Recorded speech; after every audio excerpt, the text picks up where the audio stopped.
Right. And just to make sure, Sharon, you're a co-host, right? Let's see.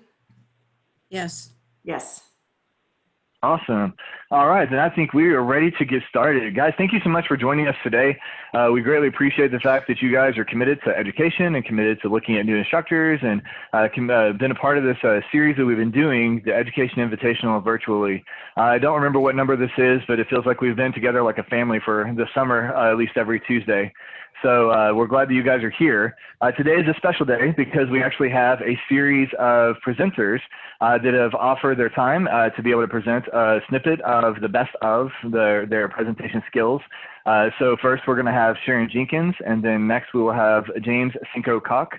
Third we'll have Reba Saxon, and last we'll have Ginger Unger. Let's see, it's like summer camp. That is exactly right, Jennifer. Yay, we're at summer camp. So I love that one. So with that, what we're going to do is we'll go through the different presentations. Each presenter has been prompted that they have up to 12 minutes with a good 3 minutes in between to be able to transition between the two. The one thing that we most importantly ask for you guys is forgiveness from us because we're not good at this, but we're going to try and transition well and efficiently between everybody. This is the first experience where we're jumping from one presenter to the other. And we just want to make sure it's hopefully going as smooth as possible. And if it doesn't, please blame us, not the presenters, because it's our fault.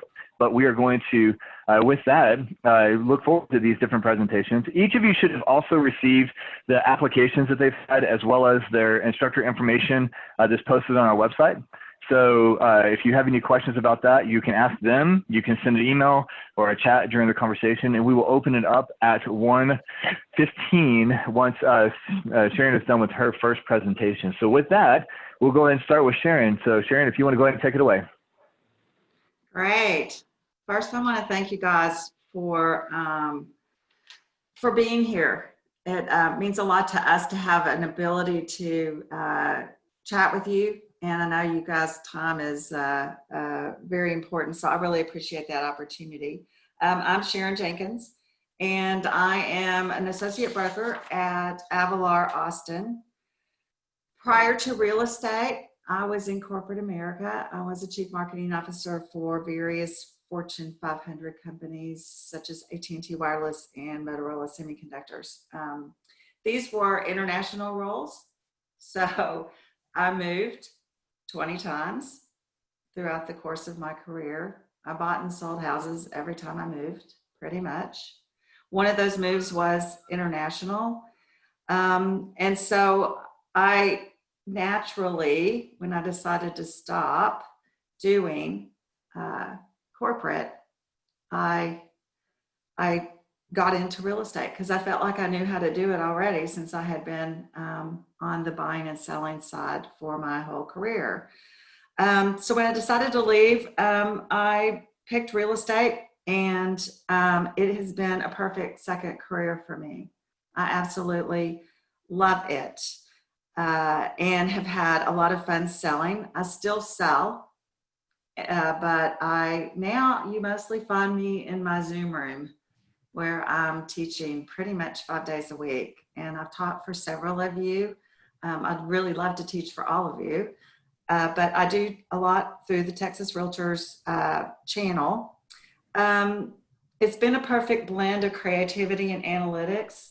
Candy Cook was the one who beat me into submission to begin teaching. So I think what I do, I've learned mostly from her. So if you don't like the way she teaches, you probably won't like the way I teach.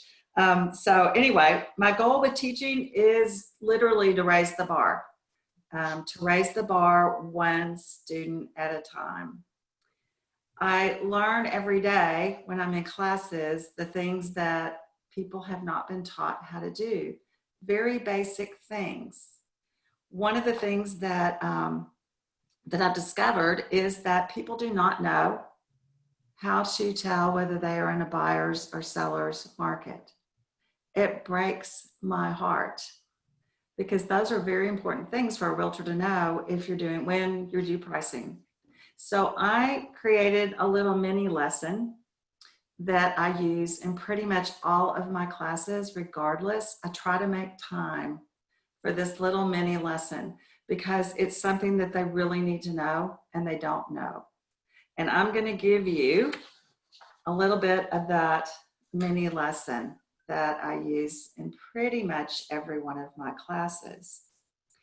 So to start out with, I tell them, get out some paper and a pen, because you're going to write this down. I'm not going to give you a slide. You're going to write it down, because if you write it down, you will remember it, right? You will remember it. So I tell them to get this piece of paper out, and then we start. The first thing we talk about is this a buyer's or seller's market? How do you figure that out? What's the calculation? How do you know? In general, a stable market is 6 months.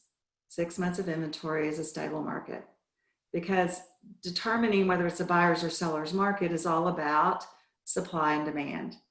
It's all about inventory, right? It's all about inventory. So 6 months is a stable market. If you have more than 6 months of inventory, that is a buyer's market. The buyers have the power in their market, and the sellers have to react. So that's a buyer's market. You have a lot of inventory. That's a buyer's market. When you have tight inventory, under 6 months of inventory, that's a seller's market. And the further away you go from that 6 month marker, the more pronounced the market conditions are, okay? So the first thing you need to do in this calculation, write this down. It's based on the parameters of the property. So just like you do a search to figure out what properties you're going to show, you put in parameters. You put into to the MLS, you put in the square footage that they want, you put in the numbers of bedrooms and baths, you put in all of those things into the MLS. And in this case, you are going to put those in, and you're going to search for sold properties in the last 6 months, because we're dealing with a 6 month window, right? You want to put in you want to find out how many sold properties you have in the last 6 months. So you're going to put into MLS your parameters. You're going to hit, and you're going to put in solds in the last 6 months, and then you're going to hit the button, and it's going to give you that list of properties. You're going to count them up, and you're going to write that number down. Count up those properties and write it down. You're going to divide those properties by the 6 months. Divide the number of properties that you have by the 6 months, because you're trying to figure out, how many do I average? What's my sale rate? How many do I average a month? How many did I average the last 6 months, right? You are going to add those up, divide them by 6, and you're going to get an average number of properties sold in a month. Then you're going to go back to the MLS. You're going to keep those same parameters in, and you're going to change the sold status to active status, so that you know how many active properties that are like your subject property, okay? You count those up, you write that number down, right? So now we know that we have 6 properties sold, or the number of properties sold per month, and we have the average rate. And now we have the actives. So you're going to divide the total actives by the average solds, right? We're going to divide the total actives by the average solds, and that's going to give you the months of the inventory. And we're going to do a real example in just a minute. Okay, so don't panic. So you divide. So your answer is the number of months of inventory for like homes, because it doesn't really matter if the entire market is a buyer's or seller's market. All it matters is, what is the market for that property that you're either trying to sell or that you're trying to help a buyer buy? What is the market for that property with that price range, with those parameters, okay? This is also called the absorption rate. The number of months inventory is also called the absorption rate. It's called that because it takes that many months for the market to absorb those properties, okay? Builders use that term a lot, and investors use that term a lot. So you need to know that absorption rate is simply the number of markets of inventory. So I'm going to share this example with you guys. Let's see, where is it? Here it is.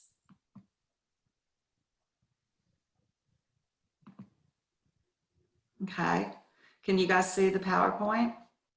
Yes. Okay, so this is the example that I use. The subject property is 2,575 square feet. It's a 3-bedroom, 2-bath with a 2-car garage. When you look in the MLS, you get 47 properties that are like that, okay? You then are gonna look for, you're gonna determine the average. So you divide that 47 by 6 months, and you get eight properties per month sold over the last 6 months. That's your sales rate, okay? Number of like properties that are active is 72.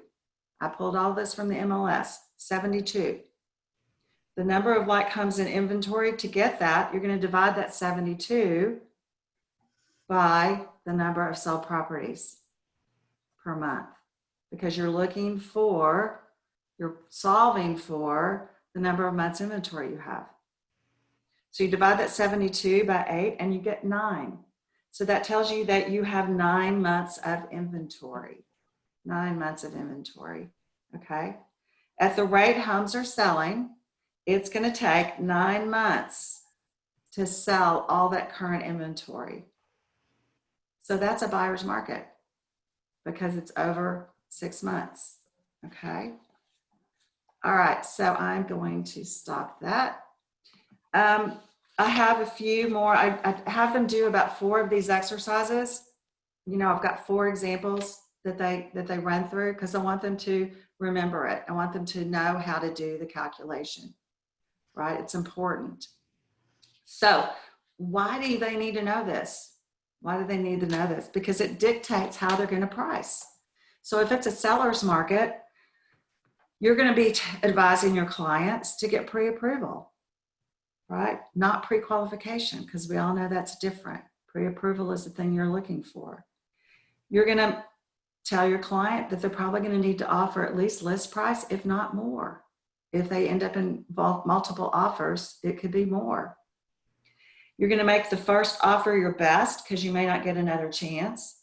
And you're going to minimize contingencies. You're not going to ask for things if it's a buyer's or seller's market. If you're a buyer's market, you've got the power. Your buyer has the power. That's the catbird seat to be sitting in when you are representing buyers, okay? You're going to shop around for good mortgage terms, and you're going to request contingencies or cash concessions, closing costs. You're going to do some of those things. When you are dealing with the pricing situation for a listing, if it's a seller's market, you're going to be telling them, you should be really at the top of what my range was when I did your comps, because you're probably going to get it, right? If it's a buyer's market, I'm going to tell them, you're going to be closer to the bottom of your range, and it may take a while. It may take a while. Days on market are going to be longer. So you're able to set expectations for your clients by knowing this simple information. Is it a buyer's or a seller's market? Okay. So that's just an example of what I like to do. I like to make sure that all my students leave with something that they can use immediately to improve their business. So sometimes I will mix something in like this to make sure that people know this. Make sure that people know this. I use all the various versions of Zoom. This is such a short period of time that I didn't want to do too much of that because it would take up valuable time. So I've lost track of where I am. I'm thinking I'm probably close to asking you if you have any questions. That's right. Does anybody have any questions?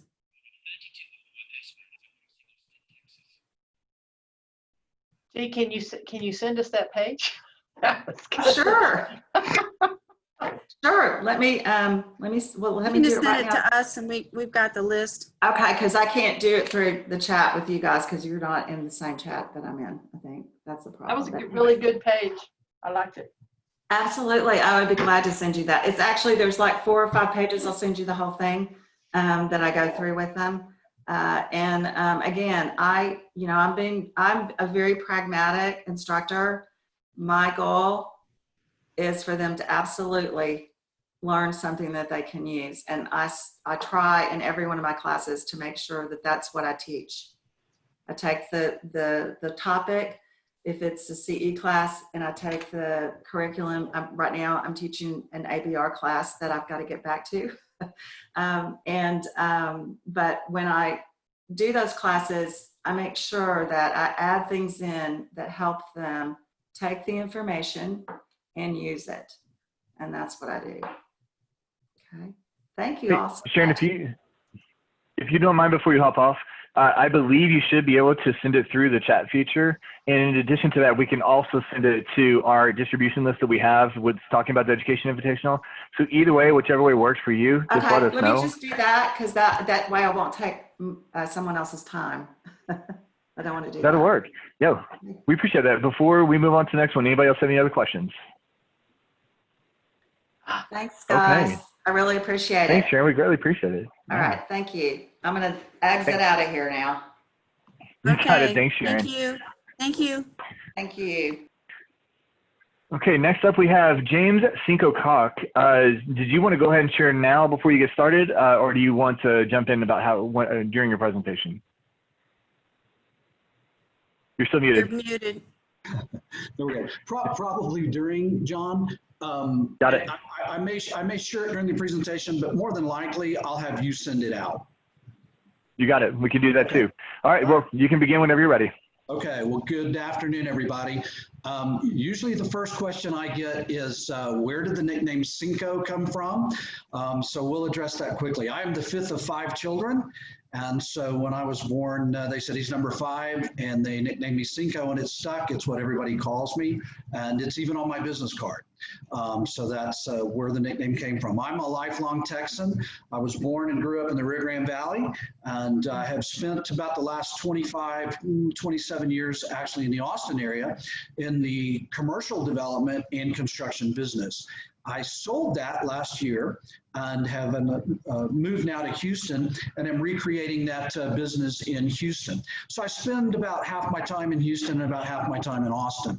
I began actually teaching when I was with CBRE, at the time CB Richard Ellis, a commercial real estate firm, as y'all know, in the CB 102 class to commercial brokers and managers within the CBRE United States operations. And I taught, believe it or not, I taught personal financial planning.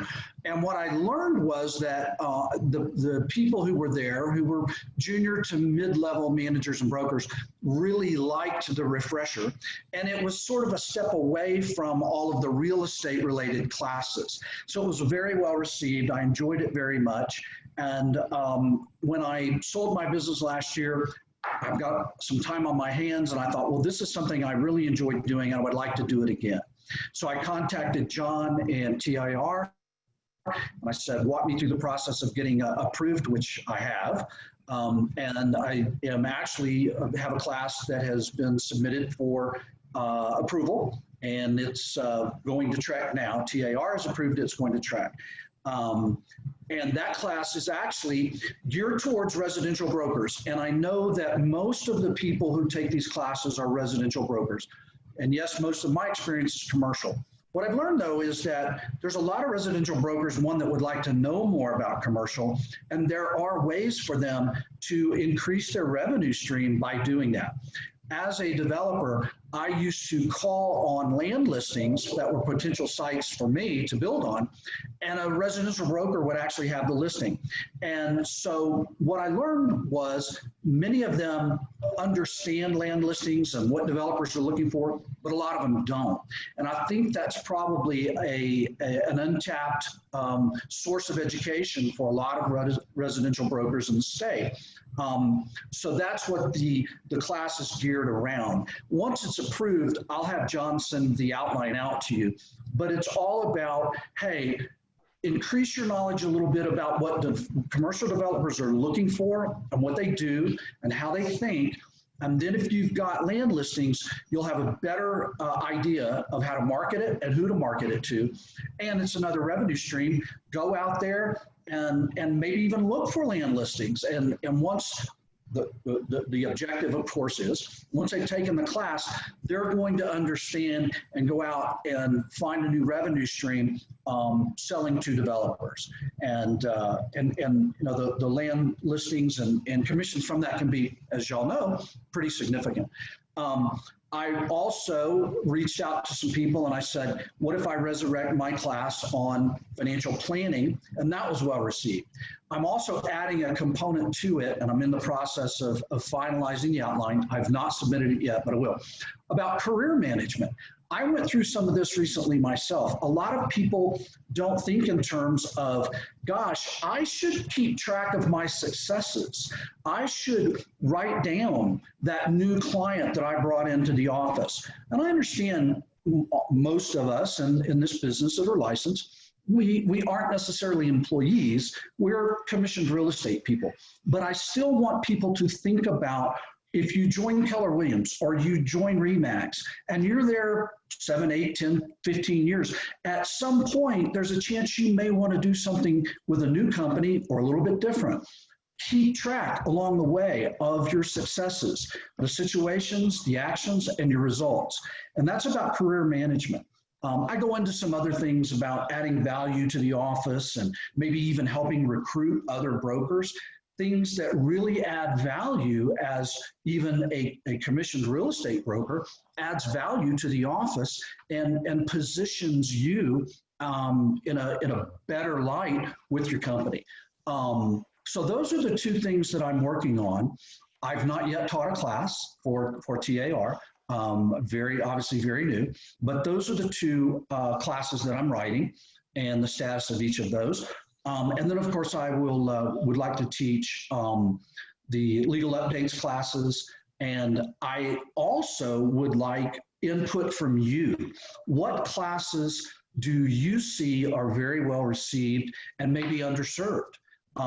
Let me teach those classes for you, because obviously that's where the need is, and I want to be aware of that need and fill that need, because then that means the class is more successful, which means you're serving your local brokers in a better way. So at some point, I will reach out to all of you and ask for that. But you know, at the end of this presentation, the Q&A, I'd love your feedback, because I'm new to it. I'm open to suggestions and ideas from you, because you've been doing this, you've seen the need, you know what the people are doing and what classes they're looking for. That's basically it. I could pull up the outline of the development course, but I think until it's approved, I'll probably just hang on to that. But again, once I've got full approval, I'll send it out to you.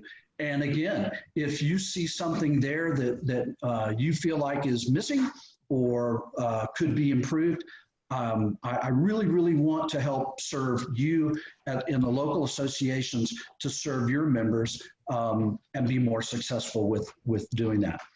That's really my presentation.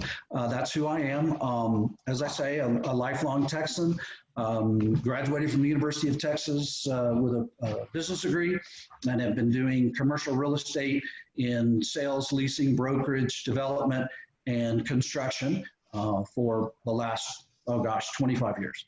So with that, John, I would open up to Q&A, and I really would love to hear some feedback from the people on the call about what's been successful and what your local members are looking for.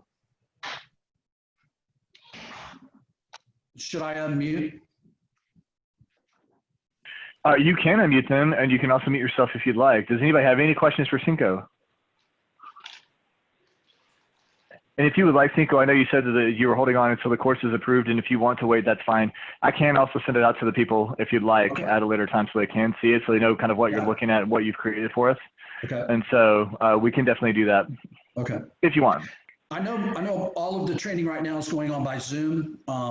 I love the classroom atmosphere. The one-on-one I really enjoy. I'm in a position where I'm able to travel around the state, and so I look forward to coming to your local offices.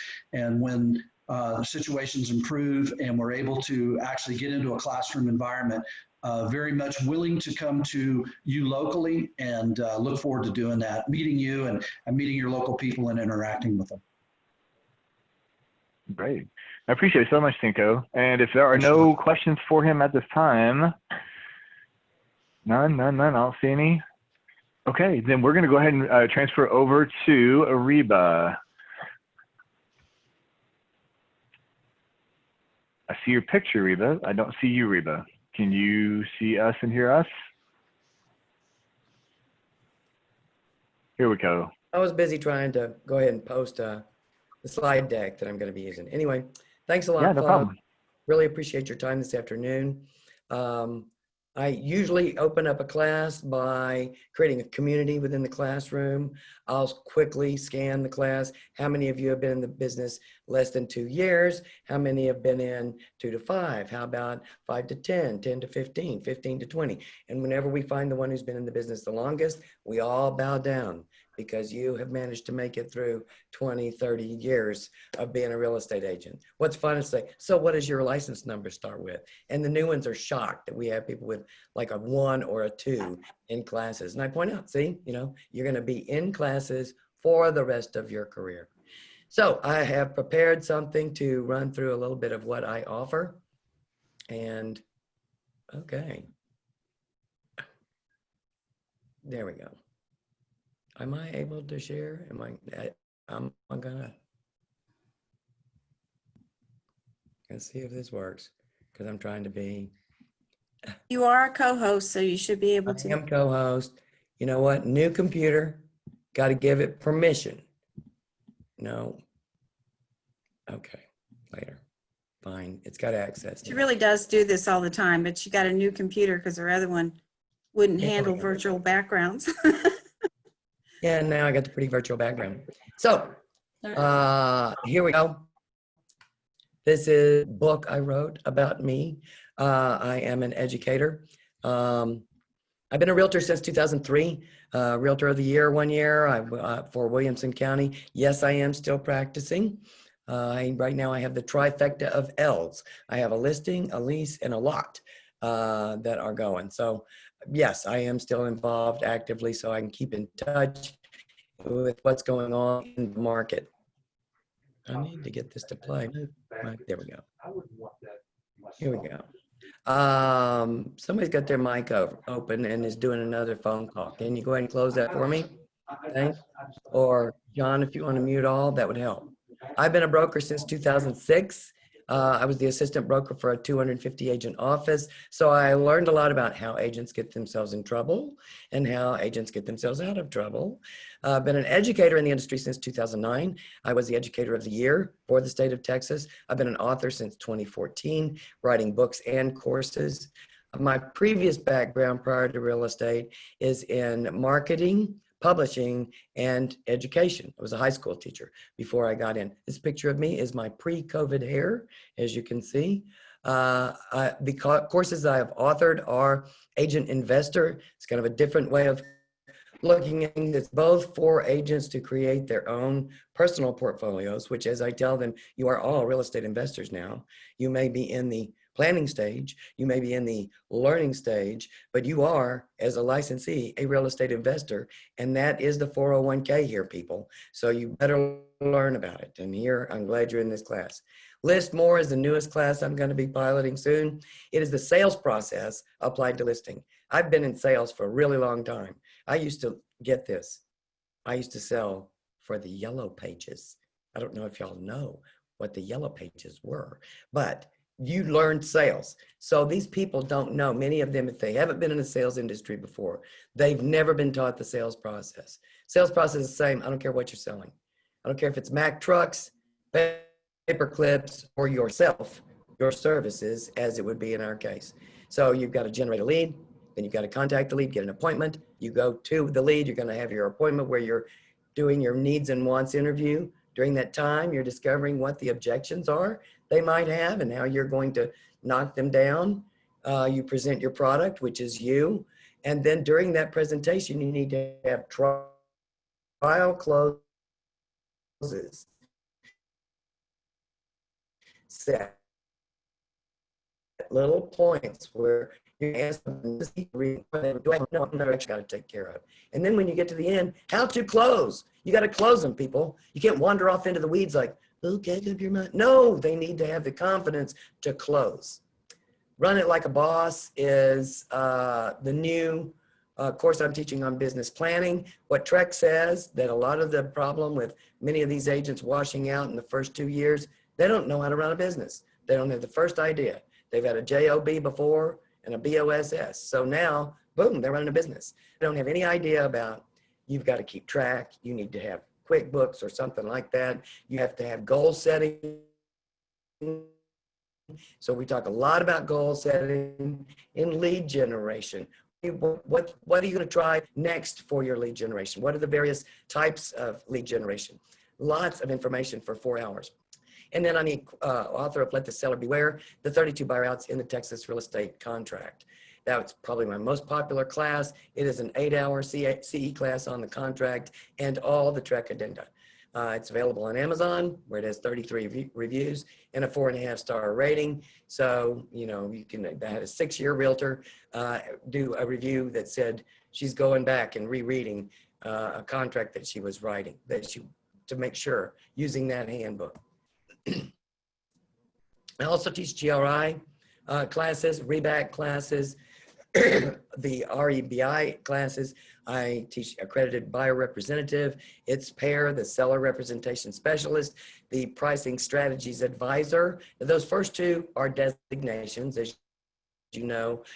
Pricing strategy certification, meaning you don't have to keep paying for the designation every year. Once you have it, you is one, like GRI. It's unfortunate that the acronym for it, though, is PSA, because that's the same thing as a prostate exam. So I'm not sure that anybody actually thought through that acronym. New home consultant, very important. These agents are unable to articulate their value proposition. Yeah, I've had people that have been selling new homes for years say, oh man, I'm in the middle of a contract right now. I know what I need to be doing. I always ask them at the end, can you, and we're working on marketing throughout the class, for you to be able to articulate your value proposition and show them that they are in danger without you. A senior real estate specialist is really near and dear to my heart as a senior. But I tell everybody they need to take that class. I think it's imperative. I don't care if you never have a niche in your business for working with seniors. You're still going to come across one or two through your career. And most importantly, you're a member, you're a human. You're a member of a family. You have siblings, you have parents to know and be gathering information about when it comes time to making decisions. So you're really more prepared. You're not saying, well, what are we going to do with mom? She's out in the car. We just picked her up from the hospital with a broken hip. She can't get into her house. She can't get into our house. What are we going to do? It's time to get educated about this for your business and for your family. Also, of course, the TREC-Required classes. I served on the Education Standards Advisory Committee at TREC. Of course, I teach legal updates and broker responsibility, and I update the legal updates because sometimes they get old. You know, that's 2-year-old curriculum. Every now and then they put out a little new thing, but there's lots of things that happen that need to be brought to their attention. For example, to be a Texas resident to become licensed, you could do it from afar. Prior to that, you had to be a resident. Then you could move away. You could do your CE online. You could pay your dues online. that would be fine. But up until then, you had to actually be a resident to become licensed. With non-residents becoming licensed, the danger, of course, is that they're marketing in your fishbowl and they're taking your listings. So I think that's important, and I think that agents need to understand why it's important that they stress their geographic competence, and we talk about how to market that. I get a lot of great feedback for the legal updates, and there's a quote there. I also use information from a lot of different resources and bring those in. This was excellent, this Texas Realtors Home Buyers and Sellers Report. So, for example, when I'm teaching ABR, SRS, where the section of the book has, and here's the national data on who's buying what. Does national matter? No, we're in Texas. If we have a resource that gives us Texas data, why aren't we looking at this, like this, where we're looking at why do people buy a home? Number one reason, buying a new home, to avoid renovations or problems with plumbing or electricity, because they can market themselves for that. You don't sell the feature, you sell the benefit. So you can address what they want, what's in it for them. So you're going to say, hey, are you tired of, is it always something with your house? How many of you are homeowners out there? Guys, wake up. Y'all are like a bunch of cats. You think if you don't move, I'm not seeing you. I'm seeing you. Okay, so, it's always something, isn't it? So isn't it always something? That would be a great headline for an ad. You could do it on Facebook. It could be really cheap. There's lots of things. I give them ideas of what they can do in marketing. I've been doing Zoom for a long time. I taught my first Zoom class with TAR in 2014. I am very comfortable in the virtual classroom. Students actually prefer it. It's more immediate. I like it because it's in their face. I can put it exactly what I want them looking at in front of them. I can highlight what I want them to read. If they like it, of course, because they don't have drive time too. I really find it enriches the educational experience. I allow them to unmute themselves and ask questions. If I'm off sharing something and looking at that and they say, Reba, I got a question. Okay, I can zoom back over to them and talk to them about their question. They can talk in the chat box. I let them talk to each other in the chat box. Sometimes they're asking questions. What did she say? Or what page are we on? And they'll answer each other so it doesn't slow down the class. Or perhaps I brought to their attention a website. And somebody will jump in and post that website in the chat box so everybody can grab it. So let me just share something, show you some of the things that I normally am sharing. This is odd. Guess I might have to escape that to get my arrow back. Here we go. So if I'm sharing, I generally always am going to bring up TREC, okay? And show them some things on the TREC website. So I'm going to be able to show them, what's new and happening. I'm going to be able to show them where they can go to watch a TREC meeting and encourage them to do that. We could go, it's so simple. We can go back and look at where's a commission meeting. That one was, here we go. Here's one. So when you go here, pink, you can stream it right there. It's that easy. Go on ahead of time. Download what they're going to be looking at. It's very instructive. I talk about how complaints are filed, how to find out who's had a complaint against them, all kinds of interesting things on TREC, and always bring to their attention the real estate center, because many of them have not been using this, even though they're paying for it. I usually take them to the news tab, have them subscribe to Recon. No, I don't want you to define Recon. Here we go. So that it's free, so that they're going to get this clipping service of everything that's happened in Texas real estate in the past 3 days, every Tuesday and every Friday in their inbox. It's what's going on. Stay up to date. You're supposed to understand your market. Sometimes there's stuff in your market about your market here, sometimes not, but you need to be scanning it every week. Also a great place to do market research. So you can open that tab there, go to market research, and show them how to research areas. It's not a good web page because it doesn't do anything, but you've got to, go down and get all the great links to see what's going on with the, building permits and zoning and all those resources that they need to stay up to date.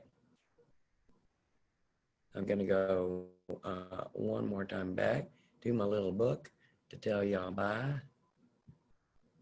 So, oops, just go here.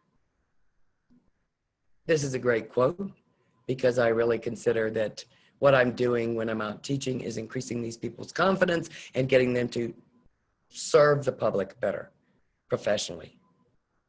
So the greatest good you can do for another is not just share them with them your riches, but reveal to them their own, because they just need to learn and get confident. So here's my information.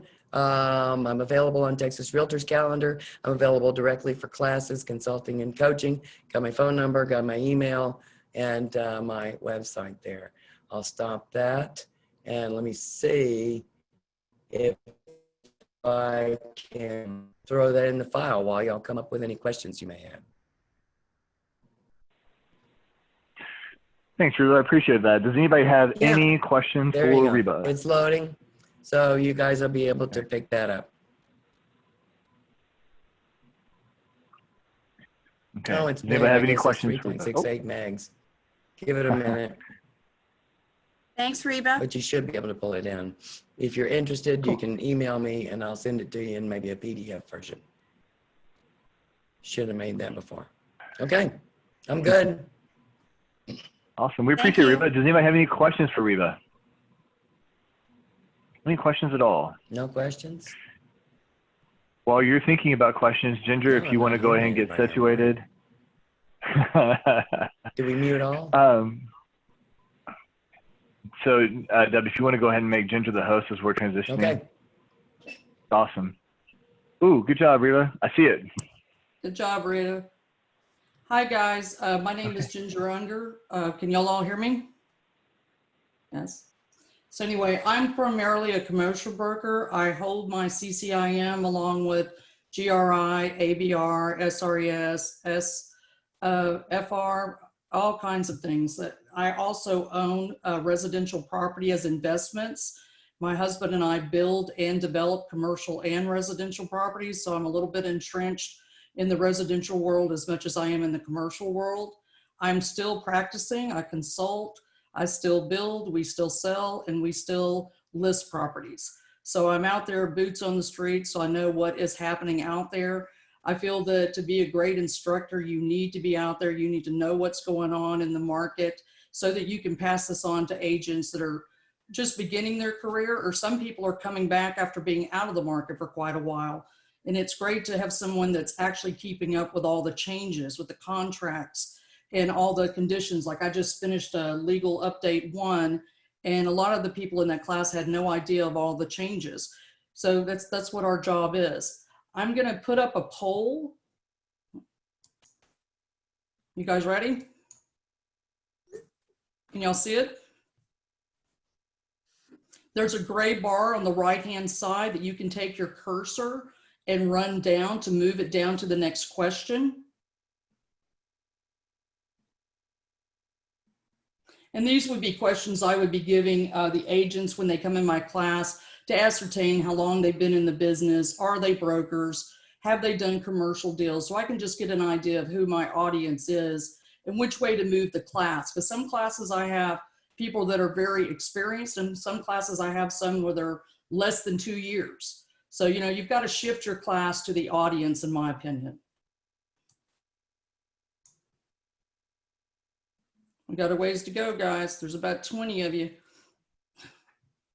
So I'm going to cut this off in just a few seconds because if we take the entire time, I'll lose my 10 minutes here probably. But you get an idea of what I do when they come in. I try to make them feel at ease. I let them know that there's other people in the class that are going to be great information sources for them. Like Reba was saying, some people in there have been in the business with a starting number of 1. You know, they might be 70, 80 years old, and they've seen everything and done everything, and they can help the younger ages come in. So let me end the polling and just share with you the results if y'all haven't seen this. So you see how it shows me 76% of you are AEs, and then some of you have been in the business for 40 years. Some of you are brokers, some of you are not. So it gives me an idea of what I'm dealing with.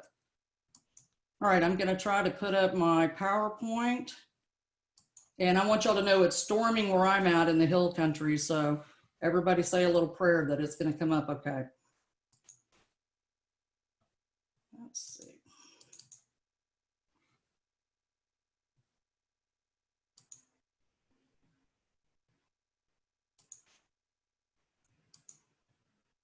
Does everybody see it?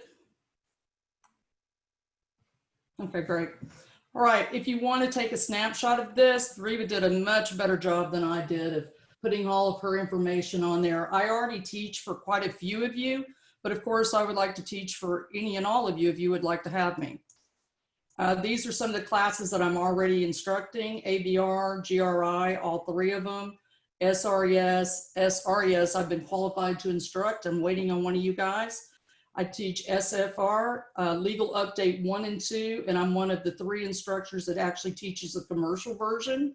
And I have written these classes: Commercial Lease Contracts Level 1, Promulgated Forms, Commercial Leasing Made Easy, Commercial Letter of Intent, Beginner's Roadmap, Commercial Real Estate Apprentice Level Training.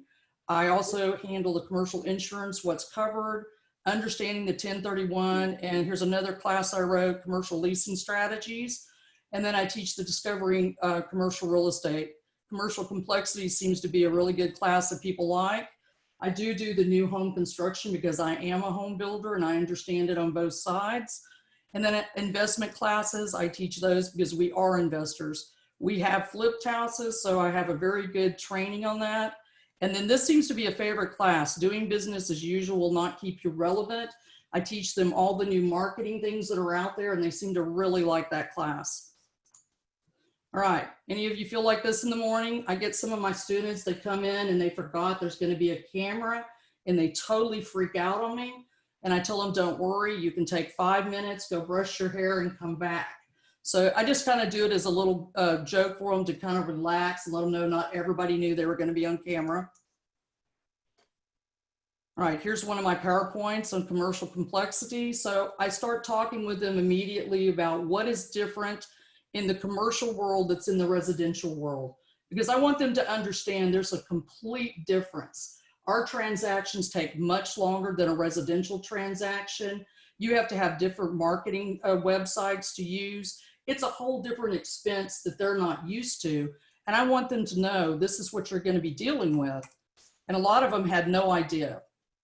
So when they come in, we talk about the new rule that I teach in Legal 1, where you now have to be geographic and property type competent, or it's going to go back on your broker. So I'll ask them in the classroom, who has taught you how to do commercial real estate? And if it's not your broker or your mentor, have you taken additional education classes so you feel you are totally competent in this field?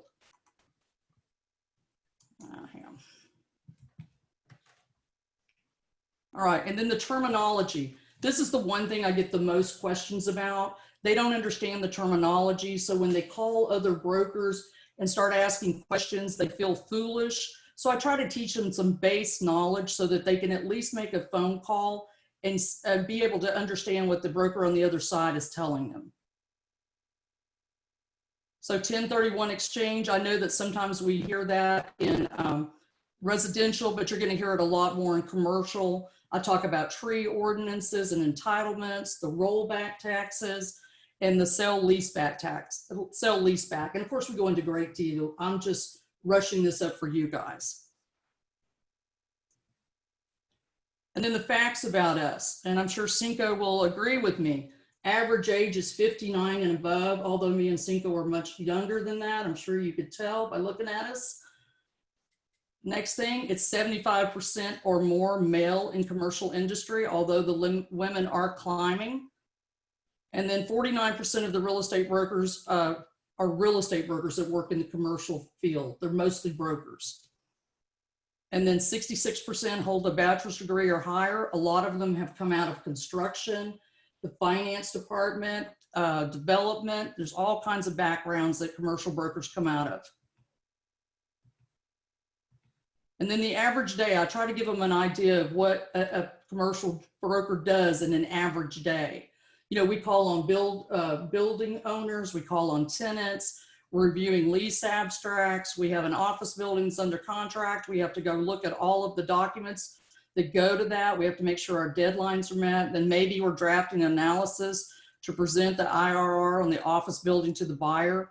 They need to understand what these things are going to entail and what would be expected of them if they got into this on a full-time basis.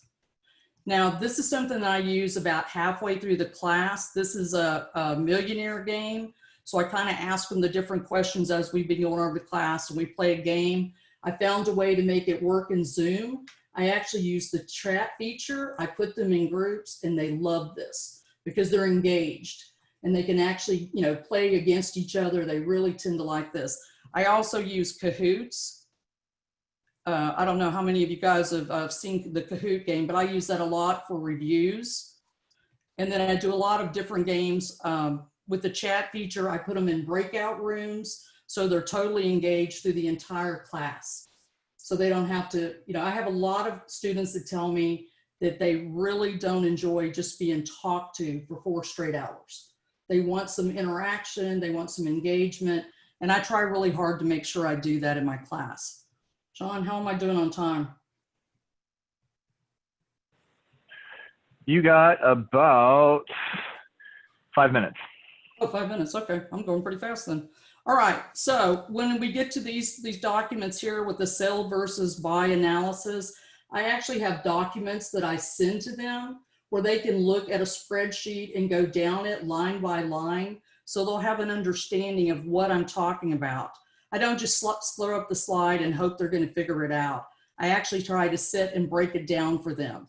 And then we talk about how you can get your information on demographics, where you can create a demographic report. Some of them don't even know it's as simple for them to go to RPR.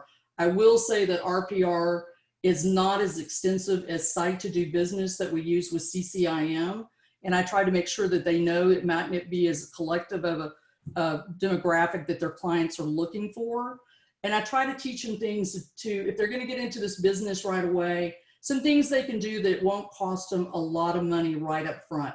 Because when you start talking about joining LoopNet and CoStar, it can be $1,500 a month. And some of them are not prepared for that. And when they hear that, they're like, well, I don't want to join that. But here's the problem with that. If you are doing your fiduciary duty for the people you're listing your properties on, you can't just have MLS, because a lot of the commercial brokers do not list their property on MLS because their clients do not want it there. So I try to make them understand what they're going to need to be proficient at being a commercial broker, what it's going to take. And I also tell them, do you have a little bit of money set back till you get going? Because this is a much slower start than it is for residential. Everybody can do this. It's just a little slower start. So, and then I talk to them about cash on cash, how people determine what the money is making that they put into that building as they bought it. All right, and then computing the break-even analysis, we go over that. We spend a lot of detailed time on these things. So when they leave my class, they have a pretty good idea.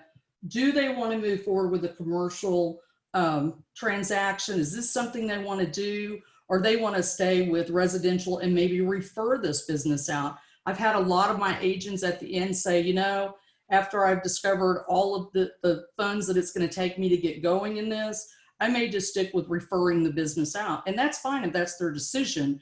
But I think there's no way they can make that type of decision without understanding what goes into this business. And then there's my Kahoot. I'll do a pop quiz. Like today for my legal class, we had a Kahoots game towards the end of the game before the exam. So we had a review. At the beginning of the legal one, I had a poll where I could find out if they knew about any of the changes. And then I ascertain how long they've been in the business so that I can understand my audience again. All right, then I try to show them what an average work week is for us. Are we doing a build to suit transaction? Are we locating contractors and land for a development project like Cinco was talking about? Are we preparing analysis on a build to suit compared to staying in an existing building on the market? Sometimes they'll have us say, figure what it would cost me to build a new building compared to buying a property already on the market. That's a big job putting that together. Can an existing property be modified to suit your client's needs? We start talking about tenant improvements and who pays for what. And that, a lot of times they're very surprised to hear that the landlords don't always pay for all of these improvements. So then I tell them it's Friday, but we're not done. Now we've got a 5-year hold compared to a 10-year hold analysis for a client selling or expanding their building. So I just try to give them a little bit of a taste of what this business is and what they can expect. And I feel like most of them have been pretty appreciative of it. What I've been told is the classes previously didn't give them a good information of spreadsheets and how to work them. So I think that they've been happy with that.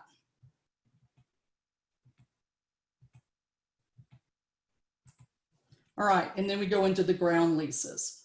At this point, I think you guys have probably seen enough of what I do. But like I said, I'm very interactive. I'm available for them. I give them my number, my email. I tell them, of course, check with your broker before you call me.